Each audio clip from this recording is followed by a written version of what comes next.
Ya Allah Bapa kami yang bertahta di surga, sukacita siang hari ini kami boleh beribadah, boleh memuji, menyembah Engkau. Dan puji-pujian penyembahan kami kepadamu ada sukacita yang luar biasa yang tidak bisa kami dapatkan dari apapun dunia ini.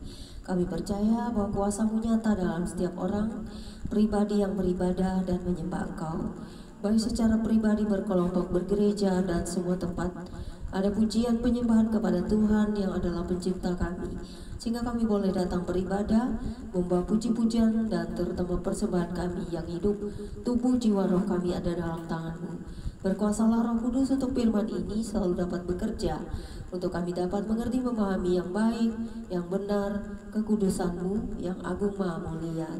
Terpujilah Engkau Tuhan pencipta langit dan bumi, Tuhan Elohim Israel, Abraham, Yakub, dan Ishak. Kami berbahagia memiliki Tuhan dan karya salib-Mu yang luar biasa, yang tak tertandingi oleh apapun. Terima kasih atas kasih karunia-Mu dan penyertaan Roh Kudus-Mu untuk pertobatan kami secara pribadi dan dunia ini, untuk mengenal Engkau dan berbicara dengan penuh sukacita. Setiap hari ada Tuhan yang selalu melihat dan mencatat setiap kami. Kaulah kekuatan kami ya Roh Kudus, yang selalu membawa kami kepada kekekalan yang nyata di dalam karya Yesus Kristus yang adalah Tuhan dan Penyelamat kami. Berbahagialah kami yang telah dipilih dan dipanggil untuk penginjilan dunia ini, untuk membawa jiwa-jiwa kepada Kristus yang adalah Tuhan pencipta langit dan bumi, sehingga kami semua dapat berbahagia. Sekalipun kami tidak pernah memaksakan ajaran doktrin, bahkan Injil kami kepada orang yang tidak mau terima, kami akan tetap berbahagia untuk mendoakan mereka. Jika mereka tetap ingin mengenal Engkau ataupun mereka menolak pun tidak masalah. Bagi kami Kristus adalah wujud abadi dari Pencipta, di mana Tuhan turun ke dunia ini untuk menyelamatkan manusia, mengasihi, mengampuni, bahkan membinasakan kami dalam sekejap. Karena itu kami butuh Engkau Yesus Kristus setiap hari, tidak luput dari pengampunan dan juga tidak luput dari kesalahan untuk penghukuman setiap kami. Kami percaya bahwa Tuhan yang menciptakan kami adalah Tuhan yang adil. Karena itu setiap hari Tuhan kami mendoakan pertobatan bagi bangsa-bangsa, bagi pemimpin-pemimpin dunia, bagi setiap orang yang belum mengenal cahaya-Mu dalam terang-Mu. Tapi kami banyak mendapatkan di dunia ini banyak kesalahan sistem ataupun doktrin-doktrin agama yang membuat orang lari dari cahaya-Mu.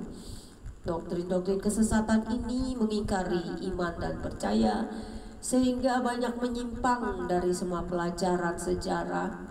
Bahkan juga orang-orang yang telah bertemu dengan Engkau secara pribadi, mengasihi, mengampuni, menyelamatkan. Tidak ada doktrin yang kekal di dunia ini kecuali Engkau sendiri yang adalah firman itu, yang telah datang menjadikan kami hidup di dalam Engkau selama-lamanya. Kiranya langit terbuka itu akan segera datang, sehingga Mesias yang benar-benar datang dari surga akan membawa jiwa-jiwa kepadamu, membawa kami orang-orang percaya kehadirat-Mu untuk masuk kerajaan kekal-Mu selama-lamanya. Kasih semua umat manusia Tuhan, sekalipun mereka belum mengenal Engkau, belum bertemu dengan-Mu, bahkan mereka hidup baik dan benar, kasihani mereka, ampuni kesalahan mereka seperti Engkau mengasihi mengampuni kami dan telah menebus kami dari hukuman kekal, yaitu kebinasaan, kematian yang mengerikan di alam sana. Kami percaya hukuman maut akan terjadi pada setiap kami, tetapi kami telah menang karena Kristus telah rela mati bagi kami, karena seorang yang berdosa tidak mungkin menebus orang lain yang berdosa.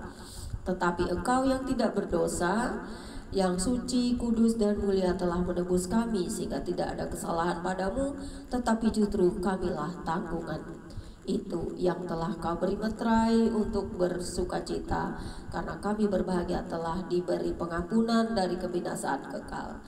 Berbahagialah kami hidup di dunia ini saling damai, cinta, menghormati, saling tetap rukun, kasih, dan mengasihi.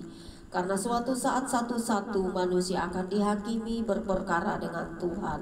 Engkaulah kehidupan itu yang sungguh mulia, yang kudus datang dari surga. Engkaulah hakim yang adil ya Yesus Kristus. Amin. Pembacaan kitab kita siang hari ini terambil dari 2 Tawari 20 ayat 1 hingga dengan ayat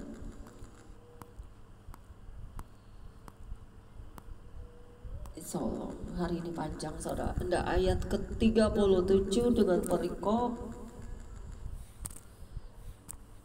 kemenangan atas Moab dan Amon, akhir pemerintahan Yosafat. Terdapat juga di kitab 1 Raja-Raja 22 ayat 41 hingga 51 yang berbunyi demikian.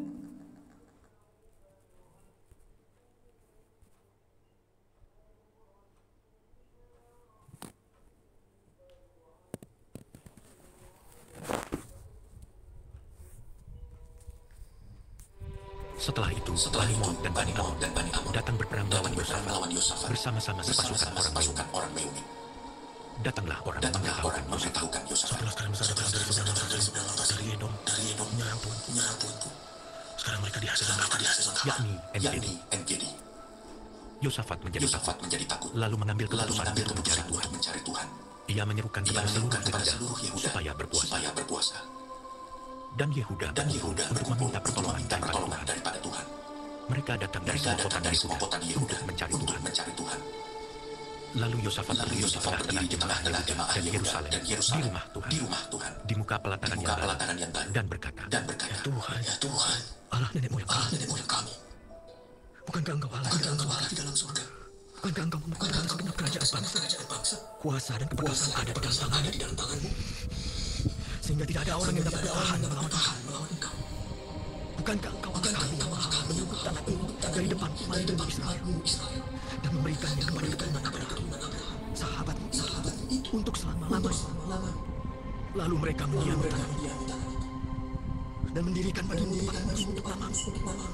Kata mereka, bila sesuatu akan menimpa kami, yakni pedang, penghukuman, penyakit sampar, atau kelaparan, kami akan berdiri di muka rumah ini, di hadapan, karena nama-Mu tinggal di dalam rumah ini. Dan kami akan berseru kepadamu di dalam kesesakan kami, sampai Engkau mendengar dan menyelamatkan kami. Sekarang, lihatlah Bani Amon dan Moab dan orang-orang dari keturunan Seir ini. Ketika orang Israel datang dari tanah Mesir, Engkau melarang mereka memasuki negerinya. Oleh sebab itu mereka menjauhi dan tidak memusnahkannya.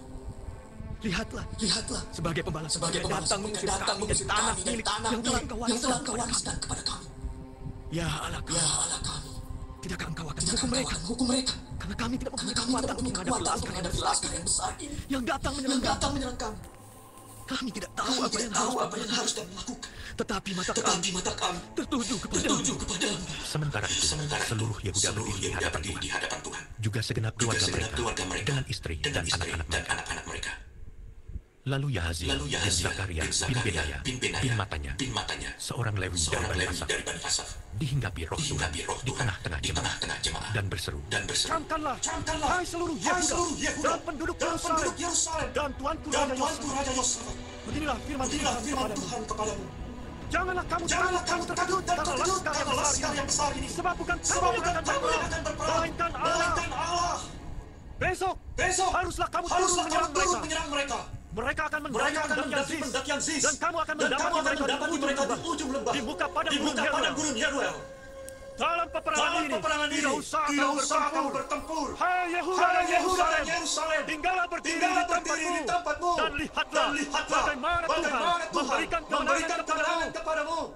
Janganlah kamu takut dan terkejut. Majulah besok menghadapi mereka. Tuhan akan menyertai kamu. Lalu berlututlah Yosafat dengan mukanya ke tanah. Seluruh Yehuda dan penduduk Yerusalem pun sujud di hadapan Tuhan dan menyembah kepadanya.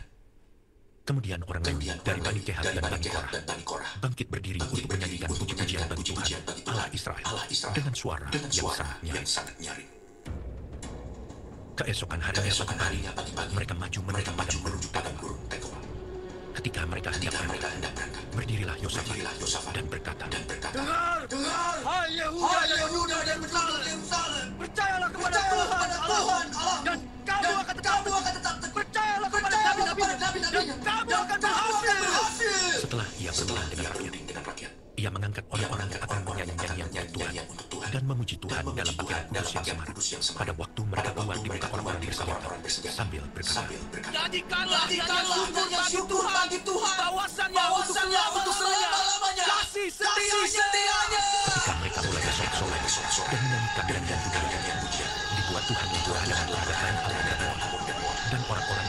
Seir yang hendak menyerang Yehuda, sehingga mereka terpukul kalah. Lalu Bani Amon dan Moab berdiri menentang penduduk pegunungan Seir, hendak menumpas dan memudahkan mereka. Segera sesudah mereka membinasakan penduduk Seir, mereka saling bunuh membunuh. Ketika orang Yehuda tiba di tempat tinjauan di padang gurun, mereka menengok ke tempat laskar itu. Tampaklah semua telah menjadi bangkai, berhantaran di tanah. Tidak ada yang terluka. Lalu Yosafat dan orang-orang yang turun menjarah barang-barang mereka. Mereka menemukan banyak ternak, harta milik, pakaian, dan barang-barang berharga.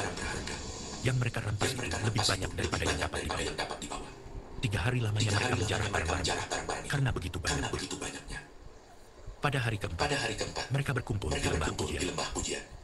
Di sanalah mereka memuji Tuhan. Dan itulah sebabnya orang menamakan tempat itu lembah Pujian hingga sekarang.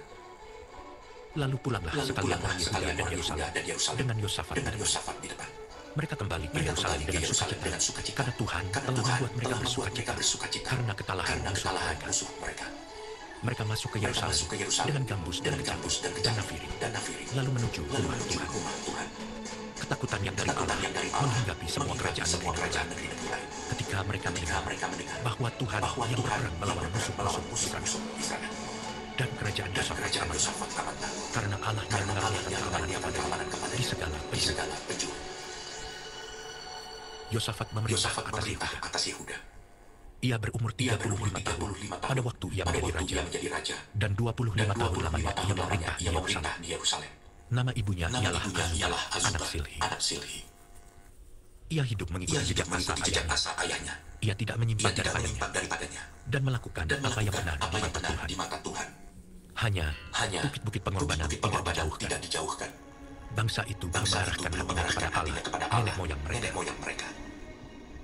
Selebihnya dari riwayat Yosafat, dari awal sampai akhir, sesungguhnya semuanya itu tertulis di dalam riwayat Yehu bin Hanani yang tercantum di dalam kitab Raja-Raja Israel. Kemudian Yosafat Raja Yehuda bersekutu dengan Ahazia Raja Israel yang fasik perbuatannya. Ia bersekutu dengan Ahazia untuk membuat kapal-kapal yang dapat berlayar ke Tarsis. Kapal-kapal itu dibuat mereka di Ezion Geber. Tetapi Eliezer bin Dodawa dari mereka bernubuat terhadap Yosafat, katanya, karena kau bersekutu dengan Ahazia, maka Tuhan akan merobohkan pekerjaanmu. Lalu kapal-kapal itu pecah dan tak dapat berlayar ke Tarsis. Demikianlah pembacaan kitab kita siang hari ini. Oh, ada sambungan sampai 2 Tawari 21 ayat 1, saudara, karena itu perikopnya sama, kita sambungin. Kemudian Yosafat mendapat perhentian bersama-sama dengan nenek moyangnya, dan ia dikuburkan di samping nenek moyangnya di kota Daud. Maka Yoram anaknya menjadi raja menggantikan dia.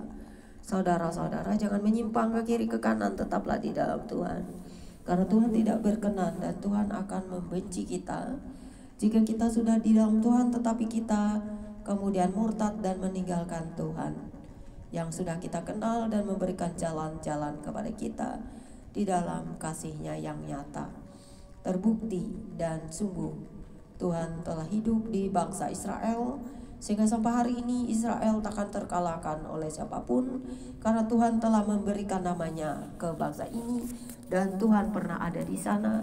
Bahkan Tuhan juga datang nantinya kelak akan menginjakkan kaki di Bukit Sion.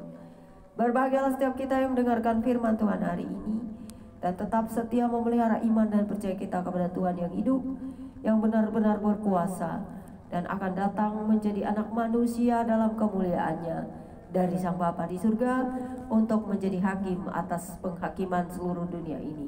Berbahagialah kita yang tetap setia menanti sekalipun kita sedang digoncangkan saat ini dalam semua aspek kehidupan kita.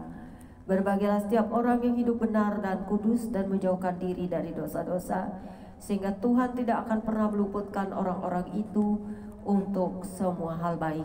Karena Tuhan selalu adil bagi dunia ini, bagi setiap orang, dan apapun yang kita kerjakan setiap hari ada dalam catatannya.